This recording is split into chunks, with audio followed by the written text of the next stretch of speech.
एक कहानी यह भी मन्नू भंडारी, ये लाइन देखो, पर यह पितृगाथा, पितृ यानी पिता, पिता की कहानी मैं इसलिए नहीं गा रही, गाथा इसलिए नहीं गा रही पिता की कि मुझे उनका गौरव गान करना है, यानी बड़ाई करनी है। मैं पिता की बड़ाई नहीं करना चाहती कि मेरे पिताजी इतने इतने लड़कों को पास में रख के पढ़ाया करते थे, उनका खर्चा देते थे, तो ये गाथा इसलिए नहीं बता रही, बल्कि मैं तो यह देखना चाहती हूँ कि उनके यानी पिताजी के व्यक्तित्व की कौन सी खूबी और खामियां मेरे व्यक्तित्व के ताने बाने में गूंथी हुई है, या कि अनजाने अनचाहे कि ये उनके व्यवहार ने मेरे भीतर किन ग्रंथियों को जन्म दे दिया है, इसलिए गा रही हूं उनकी गाथा।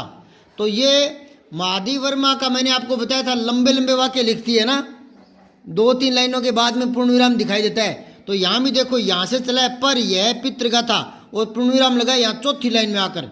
कितना बड़ा वाक्य ये, कितना लंबा वाक्य है ये।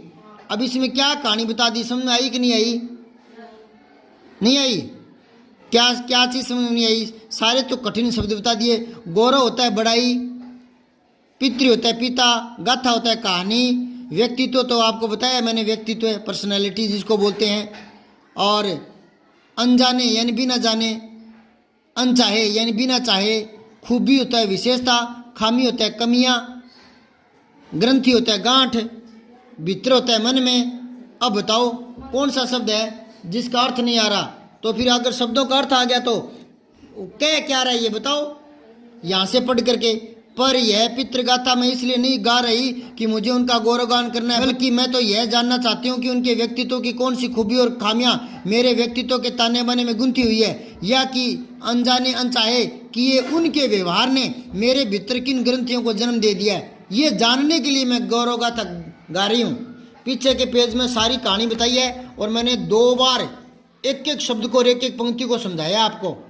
अब इस लाइन में वही सारी बातें वो कह रही है कि मैं मेरे पिताजी की जो कहानियाँ पीछे बताई है मैंने, पूरी कहानी, उनका व्यवहार है, वो इसलिए नहीं बताया कि मैं अपने पिताजी की बड़ाई करना चाहती हूँ बता करके, नहीं, मैं तो ये देखना चाहती हूँ कि उनका जो व्यक्तित्व था, जैसा भी था, पहले अच्छा था, बाद में चिड़चिड़ा स्वभाव हो गया, तो उनके व्यक्तित्व ने बाद में शक्की स्वभाव हो गया था, तो उनके व्यक्तित्व ने मेरे मन पर कितना गहरा प्रभाव डाला है, मेरे मन पर।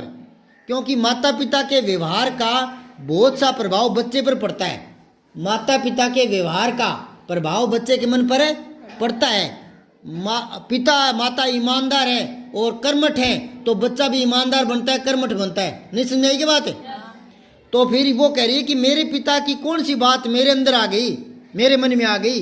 ग्रंथि होता है गांठ, पता नहीं कौन सी मेरे मन में गांठ बन गई, कौन सी गांठ है कि वो भी शक्की हो गई मनु भंडारी।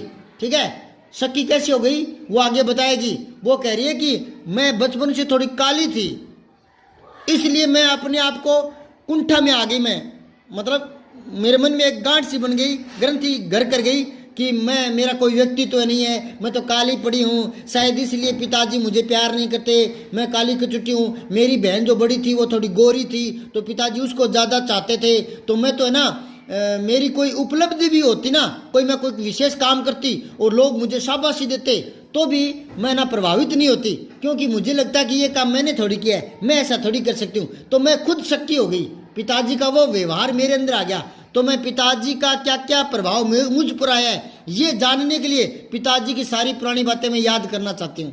समझ में आई कि नहीं आई?